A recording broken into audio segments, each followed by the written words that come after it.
बच्चों नेक्स्ट हम स्टार्ट करते हैं टॉपिक टॉर्क। टॉर्क को बच्चों मोमेंट ऑफ फोर्स के नाम से भी जानते हैं and it is analogue of force. जैसे फोर्स ट्रांसलेशन मोशन में होता है, ये टॉर्क आपका रोटेशनल मोशन के लिए काम करता है। जैसे कि अगर एक ब्लॉक है, आपने वहां पर फोर्स अप्लाई किया, तो यहां पर फोर्स से एक्सेलरेशन आ जाता है और हम उसको बोलते हैं acceleration equals to F upon M.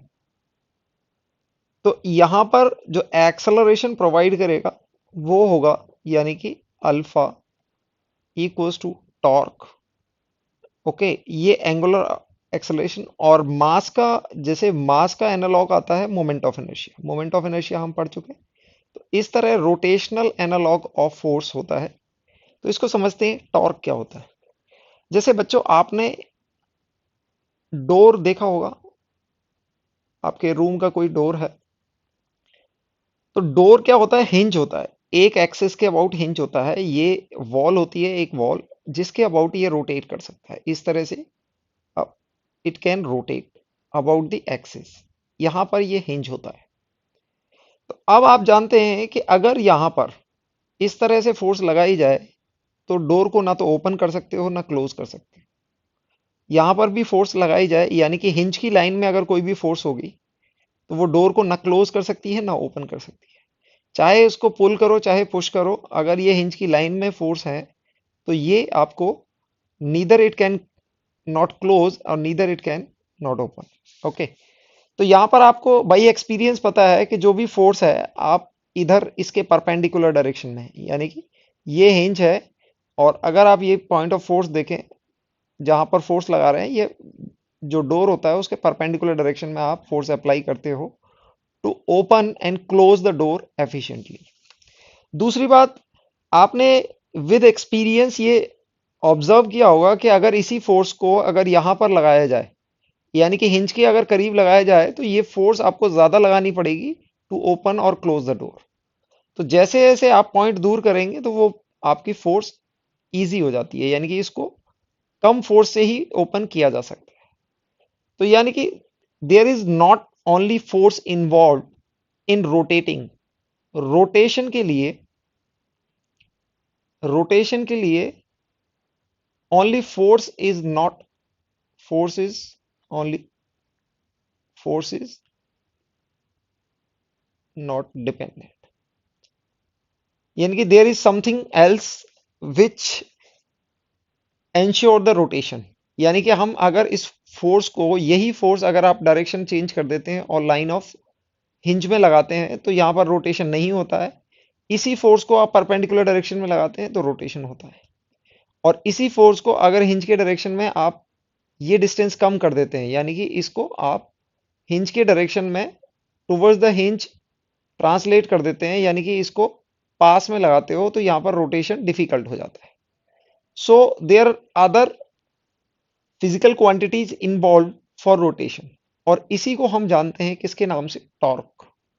Torque में नो डाउट फोर्स का तो इसमें इन्वॉल्वमेंट है, लेकिन torque something else other than force.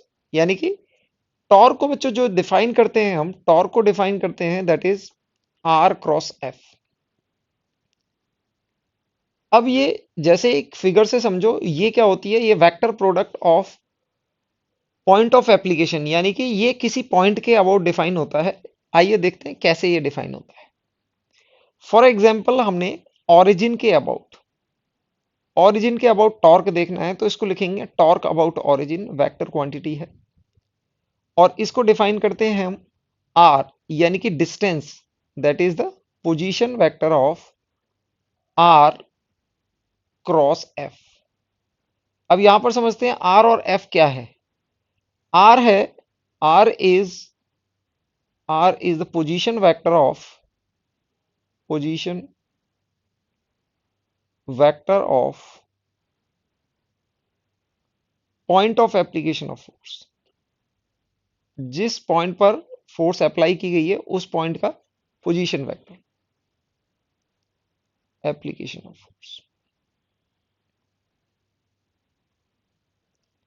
ठीक है, ये आप कहां से देखेंगे, ये पोजीशन वेक्टर। अगर आप टॉर्क अबाउट ओरिजिन ले रहे हैं, तो अगर किसी पॉइंट के और अबाउट लेंगे तो ये पोजीशन वेक्टर आ जाएगा, यानी कि किसी भी रिलेटिव किसी भी पॉइंट के अबाउट। ओके, तो हम इसको बोल सकते हैं दैट इज आपका आर वेक्टर क्या हो जाएगा, ओपी वेक्टर।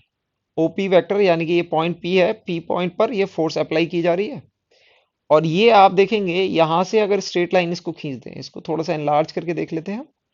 इसको अगर हम स्ट्रेट लाइन खींच दें, तो फोर्स के बीच में और हमारा ये पोजीशन वेक्टर के बीच में ये एंगल थीटा बनेगा। तो हम इन दोनों का क्रॉस प्रोडक्ट करना है, तो यहां पर आपका आ जाएगा ओपी क्रॉस एफ वेक्टर।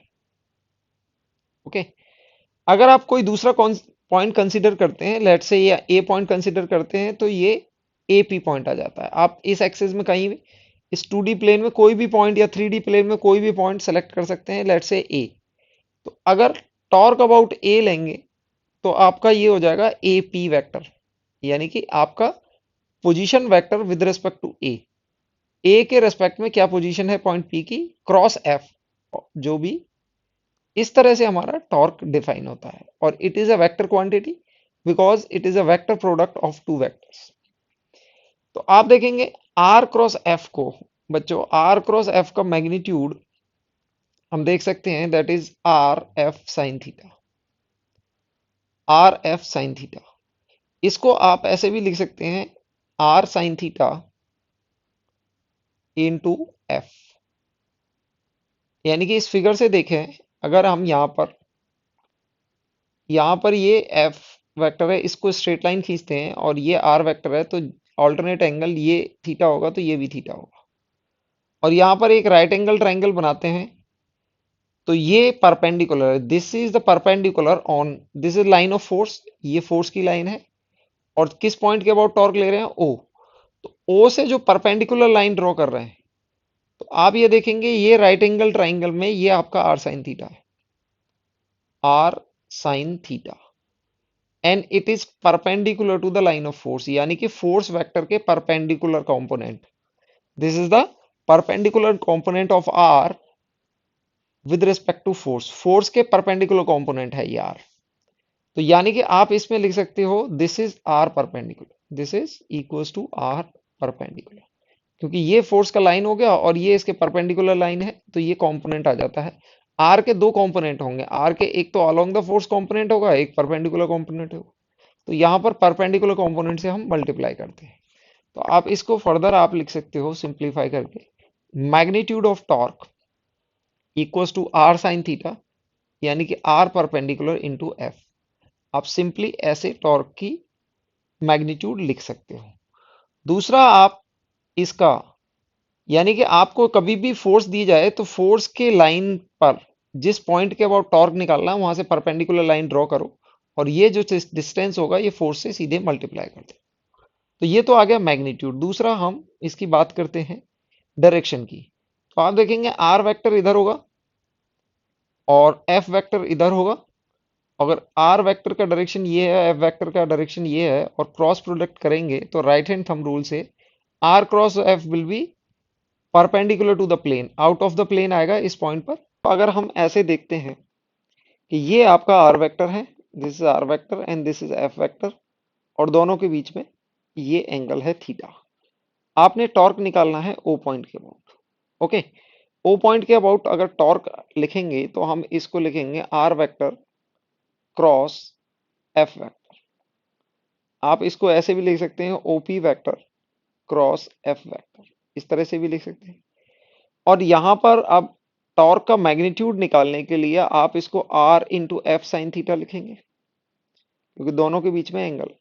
अब साइन थीटा को अगर एफ के साथ रखते हैं, तो आप यहां पर देखेंगे ये आर वेक्टर है, ये एंगल थीटा है। अब यहां पर आर वेक्टर के परपेंडिकुलर एक लाइन ले ली, तो हम यहाँ एफ के दो कंपोनेंट निकाल सकते हैं। ये तो एफ पैरेलल होगी, यानी कि एफ कॉस थीटा होगा, और ये एफ परपेंडिकुलर होगा, यानी कि हमने एफ के दो कंपोनेंट लिए, और ये एफ साइन थीटा होगा, एफ साइन थीटा होगा। यानी कि ये आपका रेडियस एज इट इज रखा है, बस हमने फोर्स के कंपोनेंट कर दिए। और आपने यहां पर देखा कि परपेंडिकुलर कंपोनेंट से जो आर के परपेंडिकुलर कंपोनेंट है फोर्स का, ये मल्टीप्लाई कर दिया। ईदर वे में आप टॉर्क का मैग्नीट्यूड ऐसे भी लिख सकते हो are into F perpendicular.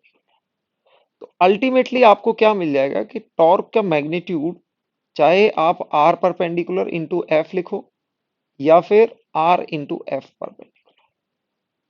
Perpendicular, आप इनमें से या तो आर का परपेंडिकुलर डायरेक्शन ले सकते हैं इस डायरेक्शन में, या फिर आप एफ का परपेंडिकुलर डायरेक्शन ले सकते हैं परपेंडिकुलर टू द। तो पहले केस में हमने एफ वेक्टर के परपेंडिकुलर आर वेक्टर लिया है, और दूसरे केस में आर वेक्टर के परपेंडिकुलर एफ वेक्टर लिया है। तो you can write R into F sine theta और F into R sine theta, either way में आप इसको लिख सकते हो। दोनों केस में मैग्नीट्यूड आपका सेम आएगा, और डायरेक्शन भी आपको देख सकते हैं यहाँ पर, डायरेक्शन क्रॉस प्रोडक्ट से आउट ऑफ द प्लेन आएगी। तो इस तरह से आप इसको टॉर्क को लिख सकते हो। एक क्वेश्चन देखते हैं। क्वेश्चन ये एनसीईआरटी का क्वेश्चन है बच्चों। यहाँ पर पूछा हुआ है, find the torque of a force about origin, the force acts on a particle whose position vector is this। तो यानी कि यहाँ पर आपको origin दिया हुआ है और ये पोजीशन वेक्टर यानी कि पॉइंट P दिया हुआ है। ये R वेक्टर आपको गिवन है और यहाँ पर ये फोर्स वेक्टर गिवन है, this force vector. Okay, R vector given है और आपको किसके अबाउट निकालना है, ऑरिजिन के। तो टॉर्क को सिंपली बच्चों हम क्या लिख सकते हैं, that is R cross F। आप दोनों का क्रॉस प्रोडक्ट करेंगे। पोजीशन वेक्टर की वैल्यू आपको गिवन है, that is I minus J plus के, और फोर्स वेक्टर आपको गिवन है 7i 3j माइनस के 5k। तो आप दोनों का क्रॉस प्रोडक्ट यूज करने के लिए आप टॉर्क को ऐसे लिखोगे, दैट इज आई जे के, कोफिशिएंट लिखेंगे। तो पहले हमारा आर आता है तो आर के कोफिशिएंट रहेंगे, यानी कि 1 -1 एंड 1, और देन 7 3 -5। क्रॉस प्रोडक्ट करेंगे। आई का कोफिशिएंट लिखने के लिए आप यहाँ पर मल्टीप्लाई करेंगे 1 इंटू -5, दैट इज 5। ओके, और 1 इंटू 3 यहाँ पर माइनस टाइम्स 1 इंटू 3, ये आ जाएगा। और जे के आगे हम माइनस यूज करते हैं, माइनस जे। देन आप ये लाइन कैंसिल कर देंगे, आप ये मल्टीप्लाई करेंगे 1 इंटू -5, तो ये -5 हो जाएगा। और फिर माइनस टाइम्स 1 इंटू 7, यानी कि -5 और यहाँ पर -7। ये जे में हो जाएगा प्लस के लिए आप मल्टीप्लाई करेंगे, यानी कि ये दोनों कैंसिल कर देंगे, आप ये मल्टीप्लाई करेंगे, then 3 minus times this is -7, तो ये आपके पास आ जाएगा 3 + 7, तो ये आ जाएगा 10। तो फाइनली आपके पास आंसर बन जाएगा 2i, दिस इज -12 और minus minus plus 12j, and this is plus 10k। तो ये आपका टॉर्क आ जाएगा of this force about origin. Torque की वैल्यू आपको वेक्टर में मिल जाएगी, that is 2 times i plus 6j plus 5k। ये आपका टॉर्क मिल जाएगा। Next is angular momentum. Angular momentum को हम मोमेंट ऑफ, जैसे हमने मोमेंट ऑफ फोर्स निकाला था ऐसे ही मोमेंट ऑफ मोमेंटम निकालते हैं, और उसको बोलते हैं एंगुलर मोमेंटम। इसको L से रिप्रेजेंट करते हैं, ये एक वेक्टर क्वांटिटी होती है। मोमेंट ऑफ मोमेंटम किसी पॉइंट के अबाउट निकालते हैं, यानी कि that is R cross P। तो हमारे टॉर्क में क्या था, R क्रॉस F, लेकिन हमारे एंगुलर मोमेंटम में क्या होता है, R क्रॉस P, यानी कि moment of momentum. For example, यहां पर अगर ये ओरिजिन है, पॉइंट P पर एक पार्टिकल है which is moving with velocity v along this vector.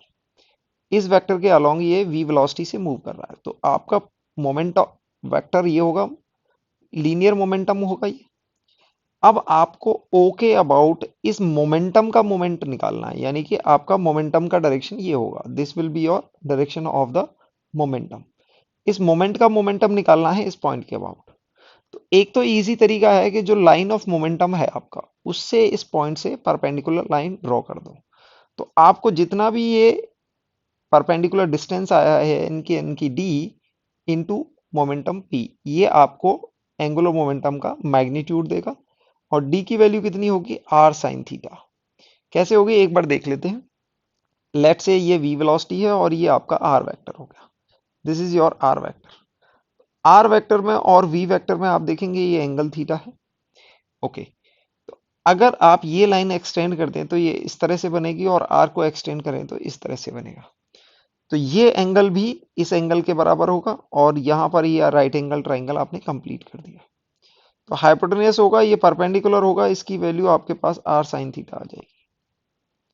यहां पर आप एंगुलर मोमेंटम को लिख सकते हो आर क्रॉस पी, यानी कि R P sine theta, which is equal to P into R sine theta, R sine theta into P. और आर साइन थीटा क्या होगा, आर परपेंडिकुलर के बराबर, यानी कि इसके बराबर। तो P क्या होता है, P यानी कि momentum, that is m into V, इससे मल्टीप्लाई करेंगे आप। इधर वे में आप क्या कर सकते हैं, एक तो ये है आपने वेलोसिटी के परपेंडिकुलर आर वेक्टर लिया, दूसरा आप आर वेक्टर के परपेंडिकुलर डायरेक्शन में वेलोसिटी का कंपोनेंट ले सकते हैं। तो आप ये वेलोसिटी का कंपोनेंट लेंगे, यानी कि यहाँ पर ये दो डायरेक्शन आ जाएंगी, एक तो आर वेक्टर और एक आर के परपेंडिकुलर। तो आप इसको रिजॉल्व करेंगे तो ये वैल्यू आपकी आ जाएगी we sine theta. Either way में आप इसको ऐसे भी लिख सकते हो, that is R into P sine theta, which will be equal to R into M into V sine theta. तो ये मोमेंटम का परपेंडिकुलर कंपोनेंट हो गया। आप आर इंटू पी परपेंडिकुलर भी आप इसको ले सकते हो, this is the momentum in perpendicular direction, यानी कि इधर एम वी साइन थीटा हो जाएगा और इधर एम वी कॉस थीटा हो जाएगा। तो आप इधर वे में या तो आप करेंगे कि आप वेलोसिटी के परपेंडिकुलर आर वेक्टर ले सकते हैं, या फिर आप आर वेक्टर के परपेंडिकुलर वेलोसिटी का वेक्टर लेंगे। यानी कि देखेंगे ये आर वेक्टर और वेलोसिटी वेक्टर दोनों डिफरेंट डायरेक्शंस में, तो आपने एक दूसरे के परपेंडिकुलर कोई भी कंपोनेंट ले सकते हैं, और उन दोनों को मल्टीप्लाई करेंगे तो आपको क्या मिल जाएगा, magnitude of angular momentum. Next आता है डायरेक्शन। अगर आपका वी वेक्टर ये है आर क्रॉस पी, ये पी वेक्टर होगा और ये हमारा आर वेक्टर होगा। आर क्रॉस पी करेंगे तो यहाँ इस पॉइंट के अबाउट ये इनटू द प्लेन आपका, into the plane angular momentum होगा। तो एंगुलर मोमेंटम का मैग्नीट्यूड इस तरह से निकालेंगे, और डायरेक्शन हम क्रॉस प्रोडक्ट यानी कि राइट हैंड थंब रूल से निकाल लेंगे। Next is relation between angular momentum and torque. तो बच्चों हमने एंगुलर मोमेंटम को स्टडी किया है, that is R cross P. अगर हम इसको डिफरेंशिएट कर देते हैं, यानी कि एंगुलर मोमेंटम को डिफरेंशिएट करते हैं, तो हम आरएचएस में देखेंगे इसको हम D R by D T cross P plus, हम चेन रूल लगा के यहाँ पर, सॉरी प्रोडक्ट रूल लगा के यहाँ पर डिफरेंशिएट करेंगे R into D P by D T. Okay, तो D L by D T यानी कि rate of change of angular momentum, आप इजीली यहाँ पर लिख सकते हैं R D R by D T क्या होगा, वेलोसिटी वेक्टर, और ये आपका मोमेंटम भी वेलोसिटी वेक्टर की डायरेक्शन में होगा, दोनों ये पैरेलल वेक्टर होंगे। तो ये आपका क्या हो जाएगा, जीरो हो जाएगा, this will come out to be zero, because velocity vector is perpendicular to the momentum vector, और दो पैरेलल वेक्टर का क्रॉस प्रोडक्ट क्या होगा, जीरो हो जाएगा। नेक्स्ट आ जाता है आपका R vector cross D P by D T. Momentum, sorry, second law of Newton का सेकेंड लॉ देखेंगे तो वो डिफाइन करता है कि D P by D T क्या हो जाता है, फोर्स वेक्टर। तो हम यहाँ पर rate of change of angular momentum को लिख सकते हैं, that is equal to R cross F, और आर क्रॉस एफ को हमने अभी टॉर्क डिफाइन किया है। तो आप ये देखो, एंगुलर मोमेंटम यानी कि moment of the momentum and moment of the force are related, like D L by D T equals to torque, ये हम डिफाइन कर सकते हैं। इसका एनालॉगस अगर आप लीनियर मोशन में देखोगे तो हमने ये डिफाइन किया था dp by D T equals to force. तो जिस तरह से फोर्स होता है आपका लीनियर मोमेंटम में, इस तरह से टॉर्क होता है आपका रोटेशनल में। यहाँ पर ये लीनियर मोमेंटम होता है, यहाँ पर ये एंगुलर मोमेंटम होता है। तो rate of change of linear momentum equals to the force and rate of change of angular momentum equals to the torque. ये आपको एंगुलर मोमेंटम और फोर्स के बारे में मिल जाता है। अब for a system of particle, यानी कि for for system of particles, यानी कि हमारे एक से ज्यादा पार्टिकल हैं किसी भी सिस्टम में, तो हम बोल सकते हैं total angular momentum equals to L1 plus L2 plus L3 and so on. इस तरह से लिख सकते हैं। तो टोटल एंगुलर मोमेंटम को आप इस तरह से लिख सकते हैं। तो टोटल एंगुलर मोमेंटम को अगर आप डिफरेंशिएट करें D L by D T, आप इसको लिख सकते हैं D L one by D T plus D L two by D T and so on. इस तरह से आप डिफरेंशिएट कर सकते हैं। इसके बाद इसको लिख सकते हो आप टार tau one, torque on particle one plus torque on particle two and so on. ये हमने बोला है ये क्या है, angular momentum of particle one, angular momentum of particle two, इस तरह से हम। अब ये D L by D T यानी कि rate of change of angular momentum of the system, इसको आप देखोगे इसमें क्या आएगा, sigma torque internal plus it is sigma torque external. अब बच्चों जो इंटरनल फोर्स का टॉर्क होता है वो क्या हो जाता है, जीरो हो जाता है। क्योंकि अगर कोई भी दो पॉइंट हैं तो दोनों में इक्वल एंड ऑपोजिट फोर्स होती है और दोनों की लाइन के अलोंग होती है, तो इन दोनों का आपस में जो फोर्स का टॉर्क आता है वो जीरो आ जाता है। तो अल्टीमेटली आपके पास मिल जाएगा rate of change of angular momentum of a system. फिर सिस्टम ऑफ पार्टिकल के लिए अगर बात करें तो which it will be only be equals to sigma torque external, external torque के बराबर होगा। ठीक है, ये हमें सिस्टम ऑफ पार्टिकल के लिए भी मिल जाए। आगे क्वेश्चन देखते हैं। क्वेश्चन में पूछा हुआ है show that the angular momentum about any point of a single particle moving with constant velocity remain constant through out the motion. यानी कि यहां पर आपको एक कांस्टेंट वेलोसिटी से मूव करता हुआ पार्टिकल दिया हुआ है। तो यहां पर एक पार्टिकल हम कांस्टेंट वेलोसिटी से मूव करता हुआ ले लेंगे। तो अगर वेलोसिटी कांस्टेंट होगी तो आप मोमेंटम को लिख सकते हैं m into V, which will also be constant, ये कांस्टेंट होगा। आप इस लाइन से कोई भी कोई भी पॉइंट, किसी भी पॉइंट पर आपने कोई एक पॉइंट मान लिया है O। अब आप किसी भी पॉइंट के यानी कि आप एंगुलर मोमेंटम अबाउट O निकालने वाले हैं। तो आप O पॉइंट में, और ये पॉइंट पार्टिकल है P, O पॉइंट को P पॉइंट का R वेक्टर मानेंगे। इस पार्टिकल का मास है m इंटू वी, ये मोमेंटम हो जाएगा। तो आप यहां पर देखेंगे दोनों के बीच में एंगल होगा थीटा, एंगल थीटा होगा। तो आप इसको लिख सकते हो that is R P sine theta, which can be written as R sine theta into P, momentum vector होगा इंटू पी, पी हमारा कांस्टेंट है और यहां पर ये हो जाएगा आर परपेंडिकुलर इंटू पी। अब बच्चों यहां पर देखेंगे आर परपेंडिकुलर इंटू पी, तो आप इस पॉइंट से देखेंगे ये आर परपेंडिकुलर, ये आर परपेंडिकुलर है, ये आर परपेंडिकुलर आप देखेंगे ये कांस्टेंट रहेगा। जैसे ये पार्टिकल अगर दूर भी जाता है लेकिन it will be moving along this line only, इसी लाइन पे मूव करेगा क्योंकि आपकी वेलोसिटी क्या है, कांस्टेंट है। वेलोसिटी कांस्टेंट है तो इस पॉइंट से आपका आर वेक्टर चेंज होता रहेगा तो थीटा वेक्टर भी चेंज होगा, लेकिन आप देखेंगे कि R vector perpendicular will remain same. R perpendicular आपका कांस्टेंट आएगा और पी वेक्टर आपका कांस्टेंट आएगा। तो total angular momentum, magnitude of angular momentum will be constant. और डायरेक्शन में भी देख सकते हैं क्योंकि आर वेक्टर ये रहेगा और वी वेक्टर ये रहेगा, which will be into the plane.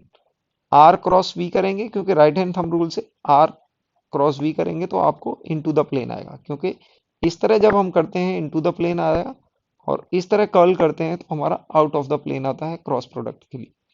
तो आप देखेंगे magnitude as well as direction, direction अगर बात करें हम तो इनटू द प्लेन आएगी which is equals to into the plane. Okay, तो डायरेक्शन और मैग्नीट्यूड दोनों ही आपके एंगुलर मोमेंटम के कांस्टेंट रहेंगे। नेक्स्ट क्वेश्चन कंसीडर करते हैं। यहाँ पर आपको फोर्स वेक्टर दे रखा है एक्टिंग ऑन ए पॉइंट, ये दे रखा है the value of alpha for which the angular momentum about origin is conserve. तो बच्चों कंजर्वेशन ऑफ एंगुलर मोमेंटम की बात करी है, अभी हमने पढ़ा था कि रिलेशन बिटवीन एंगुलर मोमेंटम और टॉर्क क्या होता है, dl/dt इक्वल्स टू टॉर्क, ये होता है। तो अगर मोमेंटम कंजर्व है तो टॉर्क क्या होगा, जीरो होगा। तो यानी कि आपका मोमेंटम क्या है, कांस्टेंट है, कंजर्व है यानी कि कांस्टेंट है, तो dl/dt क्या होगा, जीरो होगा, यानी कि टॉर्क जीरो। टॉर्क जीरो होने का मतलब है कि r क्रॉस f आपका जीरो होना चाहिए। अब बच्चों आर क्रॉस एफ जीरो कब हो सकता है, आर क्रॉस एफ जीरो होने के लिए या तो आर जीरो होना चाहिए, या एफ जीरो होना चाहिए, या फिर R is parallel to F, ये कंडीशन होनी चाहिए। आप यहां पर देखेंगे ना तो आर जीरो है ना एफ जीरो है, यहां पर आर एफ के पैरेलल हो सकता है। आर और एफ को पैरेलल होने के लिए यानी कि यहां पर दो वेक्टर आपको दे रखे हैं, R vector and F vector. अगर आपको दो वेक्टर दे रखे हैं, this is alpha I plus 3j plus 6k, sorry this is F vector, और आर वेक्टर आपको दे रखा है, this is F vector, force vector दे रखा है। आर वेक्टर को आप देखेंगे ये दिया हुआ है 2i 6j-2, कितना दे रखा है, ठीक है। अब यहाँ पर ये दोनों वेक्टर पैरेलल हैं, तो अगर दोनों वेक्टर पैरेलल होते हैं तो हम इनके कोफिशिएंट को ऐसे लिख सकते हैं, दैट इज अगर दो वेक्टर पैरेलल हैं तो यानी कि a1/b1 equals to a2/b2 equals to, यानी कि आप बोल सकते हैं a3 a2/b2 एंड a3/b3, यानी कि तीनों कोफिशिएंट इनके एक रेशियो में होंगे। तो हम बोल सकते हैं 2/अल्फा इक्वल्स टू -6/3 इक्वल्स टू -12/6। तो इन दोनों का रेशियो आप देखोगे, this ratio and this ratio is coming out to be -2। तो अल्फा 2 इक्वल्स टू -2 अल्फा हो जाएगा इस इक्वेशन से, और अल्फा की वैल्यू आप निकाल पाओगे -1 आ जाएगी। तो आपका करेक्ट आंसर होगा आंसर सी। नेक्स्ट क्वेश्चन देखते हैं, यहाँ पर बच्चों आपको क्या दिया हुआ है। अच्छा क्वेश्चन है, 2019 में पूछा हुआ है। यहाँ पर मास आपको गिवन है, mass is 2 kg, mass 2 is given, R vector दिया हुआ है, आर वेक्टर यानी कि position vector with respect to time दिया हुआ है 2ti-3t²j, ये दिया हुआ है। Angular momentum with respect to origin, तो विद रिस्पेक्ट टू ओरिजिन निकालने के लिए हमें क्या करना पड़ेगा, एंगुलर मोमेंटम के लिए हमें क्या करना पड़ेगा, आर क्रॉस पी, ये हमारा एंगुलर मोमेंटम आएगा।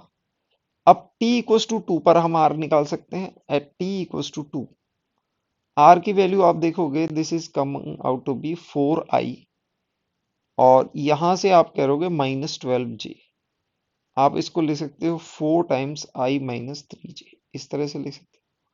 अब यहाँ पर वेलोसिटी वेक्टर p वेक्टर निकालने के लिए p वेक्टर को हम क्या लिख सकते हैं, m इंटू वी वेक्टर, और v वेक्टर निकालने के लिए हमको r को डिफरेंशिएट करना पड़ेगा, यानी कि dr/dt equals to velocity vector, और यहां से आप निकालोगे ये आएगा 2i-6tj, और यहाँ पर t की वैल्यू 2 रखेंगे, t equals to 2 will employ v vector equals to 2i-12j, यानी कि v वेक्टर को आप लिख सकते हो 2 टाइम्स i-6j। आप दोनों का क्रॉस प्रोडक्ट करेंगे, यानी कि एंगुलर मोमेंटम के लिए आप क्या करेंगे, r into M into V, cross product करेंगे तो m की वैल्यू ये 2 आ जाएगी। r वेक्टर को आप लिख सकते हैं r, यानी कि i-3j क्रॉस, क्रॉस में आपका v वेक्टर आएगा, यानी कि 2 टाइम्स i-6j। अब यहां पर इन दोनों को मल्टीप्लाई करेंगे, यानी कि this will come out to be 16। i का i के साथ 0 हो जाएगा, i का j के साथ आपको -6 से आएगा, और j का i के साथ माइनस आएगा, और ये +3 हो जाएगा, +3, और ये आएगा k cap.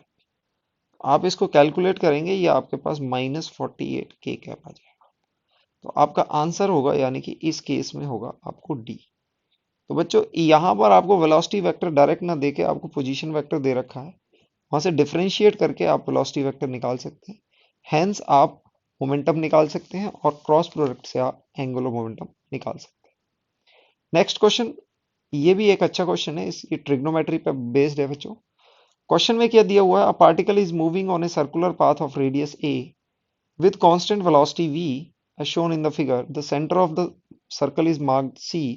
The angular momentum of the origin can be written as.